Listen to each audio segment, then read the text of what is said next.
Hi there. Welcome to HR Shop Talk. I'm your host, Andrea Adams. This show delves into the details of HR through conversations with smart, experienced, and successful professionals who are doing the work. You can also find me on YouTube, where you can interact with me and others like yourself. Today, my guest is again David Simmonds. David is a metrics guy, a reporting guy, an analytics guy. He takes the ISO HCM standards and audits companies. He's the chairman of HCM Metrics and is doing a PhD on evidence-based HR. Hi, David. How are you? Hi, thank you. Andrea, this is such an exciting topic. I'm really looking forward to it. I know we're not doing well in HR, but I'm hoping, I'm not getting to the heart of it. I suspect you know what it is, and maybe we'll learn a little bit about that today. So first question here, though, we're going to loosely talk about HR reporting. So if we're talking about reporting, what are we talking about, or at least in a sense, what are we going to talk about today? Well, I think HR reporting has come a long way and has a long way yet to go. Okay. And we need to answer the question, who are we reporting to and what are we reporting about? Okay. We need to report to our colleagues in other departments at the C-suite level in order that we might become accountable for the vast amounts of money that are being spent. I was talking to a finance director not long ago, and I was talking to her about this new international standard, ISO 30414 on HR reporting. She said, David, we wanted this for years. I said, it's HR, it's not finance. She said, no, you don't understand. On the profit and loss, on the balance sheet, there's a big black hole called intangibles. And the biggest part of intangibles is the people. And we cost a fortune. But now, for the very first time, we can measure the ROI of HR. That's what we're talking about. Okay. I can't help myself but ask, how do you measure the ROI of HR? Okay. What the international standard does, it covers the whole sweep of HR, which HR directors, CHROs, VPs should be reporting anyway, but it gives them a framework. Okay. A common standard framework with a set of metrics, 60 common metrics applicable to any organization in the world. Okay. Doesn't matter the size, doesn't matter the country, doesn't matter the industry or the culture, 60 common metrics. For example, let me pick one at random. Leadership. Every organization needs to report on its leadership. Mm-hmm. Not just how many or how much or how often or even the cost. We need to look at things like span of control. It's quite easy to measure span of control. Yeah. Or leadership development. Who's been on which program? How much did it cost? Did they implement it? Was it worth it? That's fairly straightforward. I've been in L&D for years, and evaluation and validation of training and learning programs has been very standard for a long time. But there's another third metric in the standard which very few organizations will measure, and yet this is crucial, and it's called leadership trust. Oh. If you ask most people why they leave to join another organization, they'll say, pay, promotion, prospects. Not a bit of it. What they mean is, I can't stand that leader anymore. And the best time, by the way, to get real truth from an employee is not when they hand in their notice, but after they've got a reference, and you don't do it by email, you do it on the phone, and you say, by the way, why did you leave? And then they'll tell you the truth. So measuring leadership trust is easy. There are, in the public domain, there are standard measures of leadership trust. And that's gold dust, not just for those of us in HR, but those in the C-suite would love to know about that kind of data. Yeah, that still isn't ROI, though. Is ROI the sort of the all of it together, or do you actually spit out one number? Yeah. You look at the cost of people, Mm-hmm. and you find out the outcome of those people. How much did you invest? Was it worth it? Okay. Well, was it worth it? You can figure out how much you invested. The worth part is hard.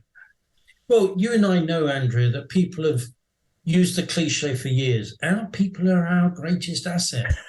And I'm saying, well, in addition to that making me want to puke, if they are your greatest asset, what return are you getting on that asset? You see, if an organization bought a new computer or a load of lorries or a new factory, they would have done the numbers beforehand. So if it cost 2 million, when am I going to get my money back? And we can do exactly the same with the people. Okay, so focusing a little bit back on reporting specifically, if I set a goal for my small HR department to get better at reporting in 2023, what are the steps to doing that? Within most organizations, there is already an HR information system. Right. It's the easiest thing in the world to track the numbers. But it's most important to track the numbers that the organization is asking for, instead of just turning out reports for their own sake. It's the very first question that HR needs to ask when putting together a report is why? Who's it for and what's it about? Mm-hmm. So is it to do with staff turnover or retention? I know that many people are concerned about this at the moment, and they say, oh, it's gone from 13% to 30%. I say, is that true? And they say, yeah, look, I've got a report. I said, is that true for every department, for every region, for every gender? And they said, but I said, come on, we can break this down easily. I'll give you an example. Mm-hmm. There was an organization I was dealing with, and they had increased health and safety problems, increased number of accidents. They said, oh, we need to do some training. I said, okay, but with whom? They said, oh, everybody. I said, well, that's going to be very expensive because a lot of people don't need it because they remember what you trained them in last year. Let's focus on the area where it's greatest of need. They said, well, how do we do that? I said, the numbers are there already. So where are the accidents occurring? Which managers are most affected? Is it to do with age or gender? Or is it to do with work role or seniority? And then you could see that the light came on. Mm. It's about digging deeper into the data to give the information we need to make good decisions in HR. Mm-hmm. So it's no longer the blunderbuss approach, it's sniper fire. I think sometimes we go, we want to look at the numbers to tell us that we want the numbers to tell us what the problem is. We don't want to go to the numbers with the problem. We want to look for the problems in the numbers so that good luck with that. Problems coming. Good luck with that. You'll be up all night. Right. You absolutely must go with the problem to the numbers. Okay. In order that the numbers can then inform the decision about solving the problem. Okay. If you go looking in the data for problems, you'll be chasing your tail for years. Okay, so now we have something quite concrete we need to stop doing. Okay. So if I'm going to get better at reporting in 2023, how would I know that I've been successful? I mean, it's pretty vague. So if I want to get specific about what success is going to look like, what would it look like? Well, fortunately, there is now a framework. There's an international standard for HR reporting. Okay, so 30414. It came out of Geneva, Switzerland. 25 countries were involved in drafting this over a period of 3 years. It's applicable throughout the whole world, and it covers all the 11 broad areas of HR, and it tells you what to measure. You can do worse than that. That's easy. As you know, in the States, the SEC are now requiring public disclosure of human capital. And I've seen independent reports of some of those HR reports, and they're really not very good. These are organizations turning over north of 5 billion. And their reports on Mickey Mouse things are really poor. It's not just as if they're reporting on trying to compare apples and pears. It's apples and highways, for goodness sake. Now, there is a framework. There is a mechanism. You can put it on top of any HR organization. Say, right, what are your policies, practices, procedures, and priorities? Show me your plans. Give me your report, and one of our auditors would then measure that against the standard. Gap analysis. We'd come back with a report, red, amber, green. This is good, that's good, that's good. Not so good, and that's missing. The organization would say, yeah, actually, we could do with some help in diversity inclusion or succession planning, whatever it happens to be. You could work with an HR consultant to help improve that for a month, 2, 3 months. Then the auditor returns and now finds you're up to standard, and we give you a certificate which lasts for 3 years. So you're a reporting and metrics and analytics guy, and you consult with lots of large companies. What questions are you getting most often from HR? Because this is new and it's unfamiliar, some people in HR don't really know what we do. And are we there as policemen or inspectors or evaluators? So we have to do a piece on awareness raising and say, no, we're here to help you. Where do you want to go? We can help you get there. And then there's a kind of sigh of relief. They say, well, actually, what we'd really like is to improve the quality of what we do, improve our reputation, and we want to get a seat on the board. And we say, that's fine. We can do that. We'll give you the numbers. We'll give you the instruments, the tools, the data, the metrics, and that will get you into the C-suite.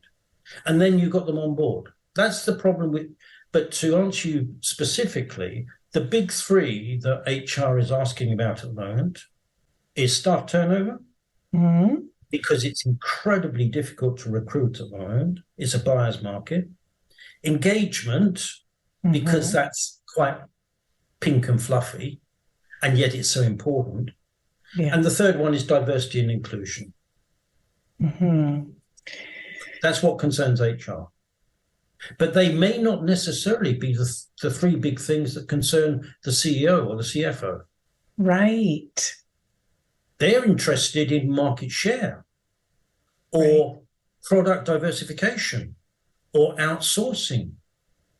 So we need to start with where the organization is going, right, and then provide the people with the right skills at the right time to meet those organizational strategic demands. And so the biggest issue for HR is I want to help shift it from the transactional, reactive, passive hiring and firing into taking its rightful role as leading organizational strategic transformation. Okay, so you talked about, the leaders are interested in market share. Meanwhile, HR over here, we're talking about turnover, engagement, and DEI. And I feel like they're talking about this, we're talking about this, and that gap is the reason we are not at the table. Well, it may be the other way around. Because we're not at the table, there's a disconnect. Okay, so should we stop talking about turnover, engagement, and DEI? We need to say to everybody else at VP level, what's your problem? Where are you going? What's your strategy? How can we help you get there? So we need to talk to people at the VP level. Where are you going? What are your problems? What's your strategy? HR can help you get there. And then is that when we say, DEI, turnover, and engagement may be part of the tools we use to address their problem? I believe that part of the future, at least, will be for people who are engaged at the business partner level within HR should have a master's, probably an MBA, so that they can start talking business language and not just HR. And by the way, all of this is applicable in the public sector and even large NGOs, because it's about people in the end. And in the public sector and in large charities, they've still got to make ends meet and justify their income and expenditure. But in the end, it's about enabling the organization to hit the bottom line, whatever that happens to be. And that's very measurable. The KPIs of HR are very easy, but they're not adopted or adapted or implemented. I feel like, like I've got an undergraduate degree in business. I got a whatever.